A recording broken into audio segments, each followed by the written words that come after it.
Assalamualaikum warahmatullahi wabarakatuh. Ya, bagaimana kabar sobat cegah semuanya dimanapun sobat-sobat cegah berada. Kembali dengan kami ya, saya Faridah Nasution, penyuluh BNNK Mandailing Natal, menyapa sobat cegah semuanya di khususnya Kabupaten Mandailing Natal, umumnya di seluruh negara tercinta Republik Indonesia. Nah, sobat-sobat cegah, bagaimana kabar Anda hari ini?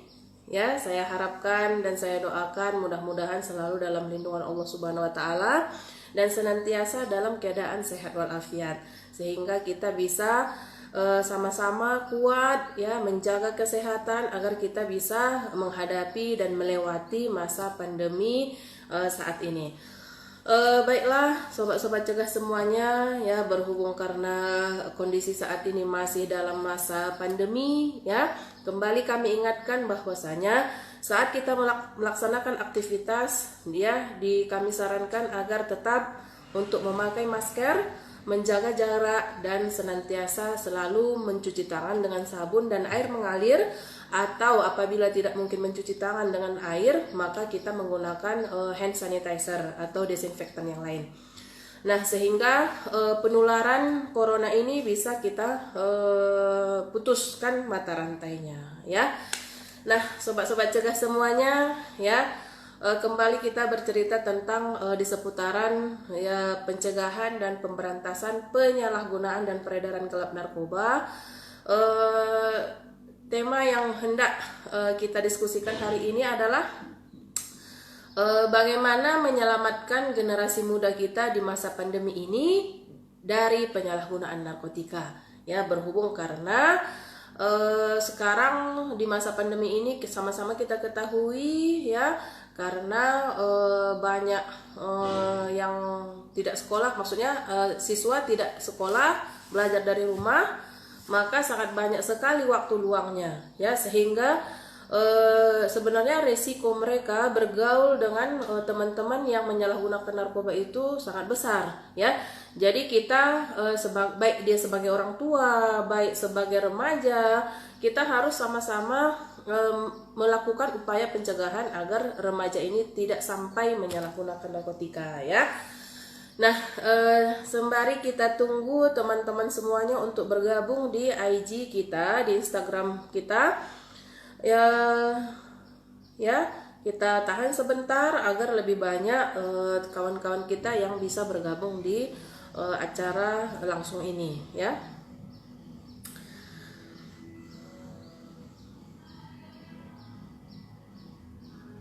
Ya, nah.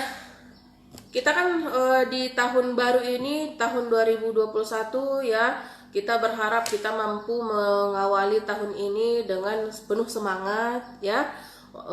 Kemudian kita mampu produktif walaupun tetap dalam masa pandemi ya. Sebenarnya pandemi ini kalau kita pintar menghadapinya, kita bisa memodifikasi apa yang kita laksanakan sebelum masa pandemi ya, kita bisa memodifikasinya untuk agar dapat dilaksanakan di masa pandemi ini ya. Salah satu contohnya itu adalah bagaimana cara kita misalnya dalam hal bekerja ya. Nah, di masa pandemi ini kita diharuskan ya, sebenarnya harus untuk menggunakan masker, kemudian menjaga jarak. Sebenarnya itu kan tidak terlalu mengganggu aktivitas bekerja kita. Mungkin hanya saja kenyamanan kita saja yang agak terganggu. Tetapi kalau seiring dengan kebiasaan kita menggunakan masker, itu sebenarnya tubuh kita juga beradaptasi ya, mampu menerima perubahan tersebut gitu ya. Jadi kita harus sama-sama sabar ya, kemudian sadar bahwasanya penggunaan masker itu mampu melindungi kita dan mampu juga melindungi orang di sekitaran kita ya. Nah, sobat-sobat cegah semuanya, kalau sobat-sobat cegah di Kabupaten Mandailing Natal ada yang mau didiskusikan, silahkan nanti tuliskan di kolom komentar agar bisa kita diskusikan ya. Nah, sama-sama kita ketahui bahwasanya sekolah untuk tatap muka untuk saat ini sampai batas waktu yang belum ditentukan itu ditiadakan, sehingga anak-anak remaja, ya belajarnya dari rumah, ya. Nah, tips untuk orang tua menghadapi anak-anak remaja yang belajar dari rumah, ya, itu bisa kita sampaikan bahwasanya kita memang harus lebih memperhatikan anak remaja yang sedang belajar dari rumah. Apalagi si remaja ini, adik remaja ini menggunakan handphone pintarnya, gadgetnya atau Androidnya. Ya, sama-sama kita ketahui bahwasanya bulan Desember yang lalu itu sudah ada penerimaan rapor. Ya, banyak adik-adik remaja yang tidak menerima rapor diakibatkan karena pengiriman tugas melalui telepon pintarnya itu tidak lancar atau tidak diterima oleh guru yang bersangkutan. Sehingga nilainya banyak yang kosong dan itulah akibatnya, ya, itulah efeknya sehingga ada beberapa adik-adik yang tidak menerima rapornya, ya.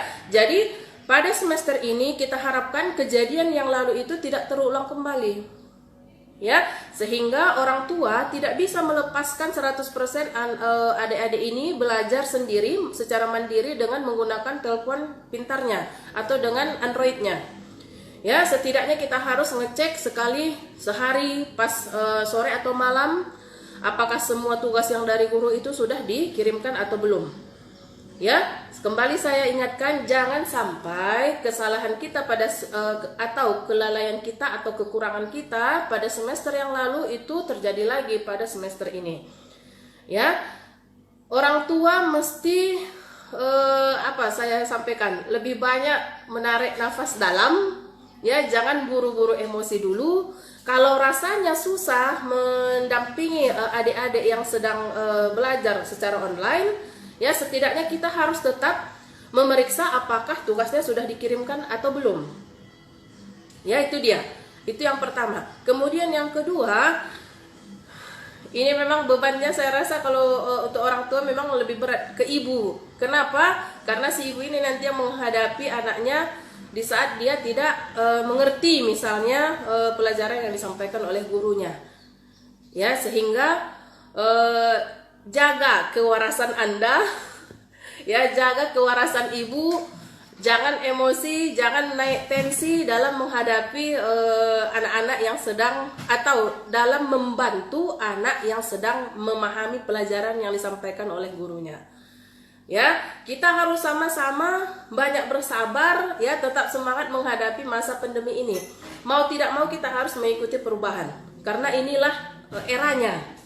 Ya, itu dia, itu tips untuk orang tua. Nah, sebenarnya antara satu orang tua dengan orang tua yang lain buatlah grup sehingga kita bisa saling memberi saran bagaimana cara mendampingi anak-anak ini dalam memahami pelajarannya. Dan saya rasa, ya, dari pengalaman saya juga, guru yang bersangkutan itu sebenarnya mau dihubungi, mau ditelepon, mau direpotkan apabila si anak ini belum mengerti pelajaran yang disampaikan. Ya, itu dia untuk orang tua. Ya, para orang-orang tua dimanapun Anda berada, kita harus ikut belajar juga. Ya, mungkin kalau anak-anaknya masih SD, mungkin kita masih bisa dengan mudah mendampinginya belajar. Tetapi saya rasa kalau sudah tingkat SMP dan SMA, saya rasa bisa juga lah keriting rambut pada saat membantu anak-anak dalam memahami pelajarannya, ya. Nah, itu dia untuk orang tua. Sementara untuk adik-adik remaja, ya. Nah, untuk adik-adik remaja, ya, remaja saya katakan di sini saya selalu memfokuskan kepada adik-adik remaja. Kenapa? Karena memang kenyataannya di kabupaten kita juga jumlah penyalahguna narkoba khusus ganja itu sangat-sangat besar dari kalangan remaja. Ya, usia pertama kali seorang penyalahguna narkotika tersebut mencoba narkoba itu selalu di usia remaja. Nah, adik-adik remaja, adik-adikku, ya, dan anak-anak kami semuanya, sekarang kan masanya kita belajar dari rumah, ya. Orang tua sudah sebegitunya, sudah sekuat tenaga melengkapi ya, menyediakan Android agar bisa kalian pakai untuk proses pembelajaran. Nah, kita mesti sadar diri. Ya, kita mesti tahu bahwasanya fungsi dari Android ataupun telepon pintar yang disediakan oleh orang tua tersebut adalah jangan sampai disalahgunakan. Ya, kita harus berpikir seberapa susahnya orang tua kita untuk mengadakan telepon tersebut. Ya, kalau masa belajar dari rumah ini, ya, untuk adik-adik remaja, maksimalkanlah mencari ilmu. Ya, maksimalkanlah untuk menggunakannya kepada hal-hal yang bermanfaat. Jangan sampai Android yang kamu pegang ya itu hanya digunakan untuk berselancar tidak jelas, atau hanya sekedar melihat YouTube yang tidak jelas arahnya, atau hanya sekedar melihat aplikasi-aplikasi yang lain, contohnya TikTok, atau kita terlalu sibuk membuat konten untuk diupload di TikTok sehingga kita tidak tidak menyelesaikan tugas dari guru. Ya, jangan seperti itu. Kenapa? Karena kesalahan ataupun kekeliruan kamu pada saat menggunakan telepon pintar ini nanti akan sangat berpengaruh ke masa depanmu. Ingat bahwasanya narkoba memang menimbulkan kecanduan, ya, itu sudah kita buktikan secara ilmiah. Tetapi di samping itu, ya, adik-adik remaja, di samping yang narkoba, kamu juga dihadapkan pada gadget yang bisa menimbulkan kecanduan, ya, apalagi kecanduan terhadap pornografi. Ya, saya ulangi bahwasanya pornografi juga bisa menimbulkan kecanduan. Ya, saya ulangi kembali bahwasanya pornografi juga bisa menimbulkan kecanduan. Nah, sejauh mana pornografi ini menyebabkan gangguan pada sel saraf manusia, itu akibatnya itu hampir sama dengan gangguan pada sel saraf yang disebabkan oleh penyalahgunaan narkoba. Ya, jadi jangan salah, mungkin karena sembari menyelesaikan tugas itu konten dewasanya itu muncul secara tiba-tiba, tahu-taunya kepencet gitu. Terkadang kan gitu, awalnya tidak sengaja memencetnya, ya. Nah, kita harus bisa mengendalikan, membatasi. Toh telepon pintar ini, ya, Android ini adalah alat yang bisa kita kendalikan. Ya, jangan pula nanti malah alat ini yang mengendalikan kita atau Android ini yang mengendalikan kita. Jangan begitu. Ya. Nah, di masa pandemi ini juga itu sudah terbukti bahwasanya ya transaksi narkoba itu bisa dilaksanakan melalui Android. Ya, makanya kami sampaikan juga kepada adik-adik remaja bahwasanya pada saat ini kamu dihadapkan pada masalah narkoba, kemudian masalah pornografi dan lain-lainnya. Ya, jadi ini ada juga tips bagi adik-adik remaja, ya, agar pintar menggunakan gadget. Ya, tips yang pertama itu adalah, ya, di hari belajar kita kan harus masuk sekolah itu jam 8. Ya, jam 8 atau jam 7.30, ya. Usahakanlah mengikuti rutinitas tersebut. Jam 7.30 atau jam 8 kamu harus sudah membuka buku, atau setidak-tidaknya kamu harus melihat Androidmu ataupun teleponmu, ada tidak tugas yang sudah dikirimkan oleh ibu guru. Ya, kemudian setelah itu selesai, ada absen yang mau diisi, silahkan diisi. Ya, kemudian setelah itu, ya, otomatis kalau karena kita belajarnya dari rumah, jangan lupa juga kebersihan diri mesti dijaga. Artinya apa? Kamu harus mandi, kamu harus menjaga kebersihan tubuhmu, di samping membantu orang tua dan saudara ataupun adik-adik lainnya. Ya, kemudian yang kedua, pembelajaran melalui gadget itu itu bisa dilakukan melalui misalnya dari aplikasi Google Classroom atau melalui aplikasi Genius dan lain-lainnya, dan masih banyak sebenarnya aplikasi yang lainnya, ya. Nah, video yang dikirimkan itu kalau sekali kita menonton itu terkadang belum mengerti atau susah difahaminya, sehingga kamu harus membukanya berulang kali, kamu harus memahaminya pelan-pelan. Ya, kalau mungkin dengan sekali dua kali menonton videonya belum paham, ya kamu ulangi terus sampai paham. Ya, karena pelajaran itu akan jauh lebih kita pahami di saat kita mengulang kembali. Ya. Nah, kemudian kita kaitkan lagi dengan masalah narkoba dan pornografi. Nah, dari handphone ini itu untuk meminimalisir atau mengurangi kemungkinan adik-adik melihat konten-konten dewasa. Itu di handphonenya bisa kita atur metode pengaturannya. Ya, contohnya di YouTube, ya. Cara mengatur di YouTube agar tersaring, agar tidak masuk konten-konten dewasa, itu bisa kita atur, ya. Caranya adalah yang pertama buka aplikasi YouTube-nya, ya. Kemudian pilih titik 3 di atas, sudut kanan atas, atau pilih pojok akun, ya. Begini dia. Setelah kita buka pojok kanan atas, itu akan terlihat bacaannya akun di situ, akan terlihat akun kita. Kemudian pilih setelan, ada pilihannya di bawah, ya, setelan. Begini. Setelah kita pilih, kita klik atau kita pencet setelan tersebut, barulah kita pilih, ya, baru kita pilih akun umum. Kita pilih umum, paling atas dia. Setelah kita pilih umum, barulah nanti kita di sini lihat ada pilihannya mode terbatas atau restricted mode. Ya, ini akan memfilter, akan menyaring video-video yang memiliki konten dewasa dan kekerasan, sehingga dia tidak masuk dengan leluasa ke Android kita.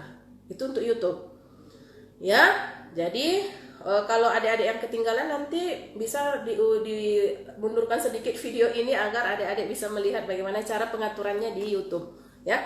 Kemudian begitu juga untuk di Play Store, ya. Untuk di Play Store juga bisa kita atur sehingga konten dewasa dan kekerasan tersebut tidak masuk ke Android, ya. Ini juga sangat perlu untuk orang tua, ya. Orang tua bisa mengaturnya tanpa sepengetahuan anak pun tidak masalah.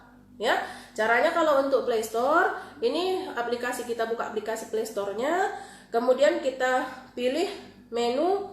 Ini bisa di sebelah kiri, sebelah kiri handphonenya, ya. Ini yang garis 3 kita tekan, ya, garis 3. Nanti kemudian di sini kita cari dia setelan, pilihan untuk setelan.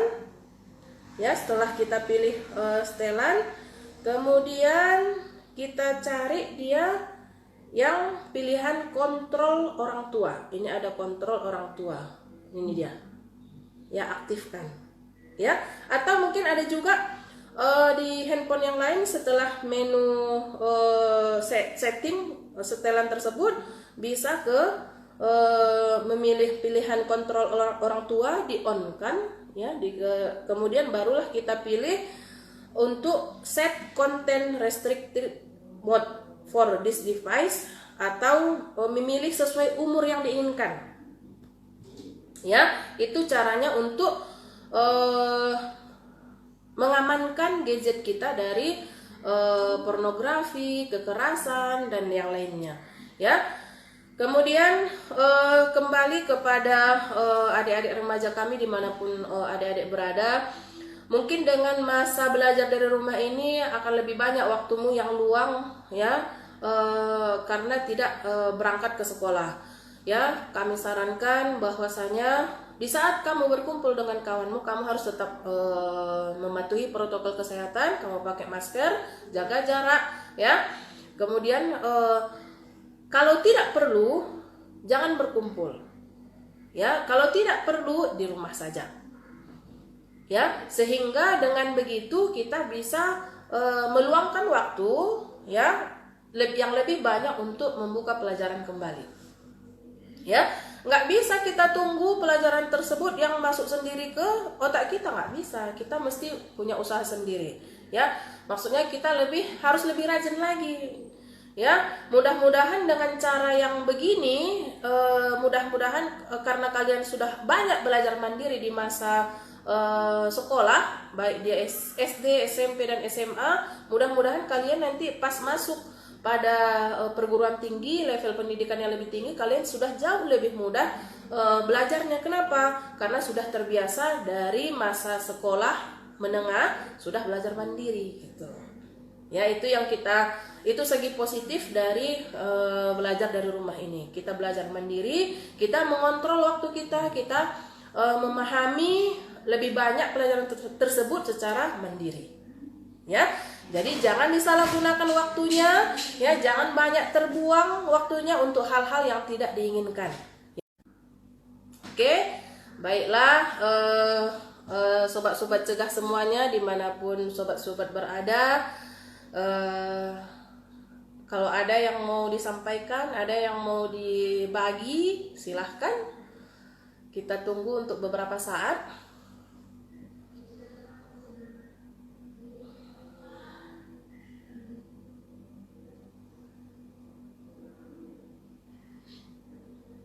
Ya, karena tidak ada yang memberikan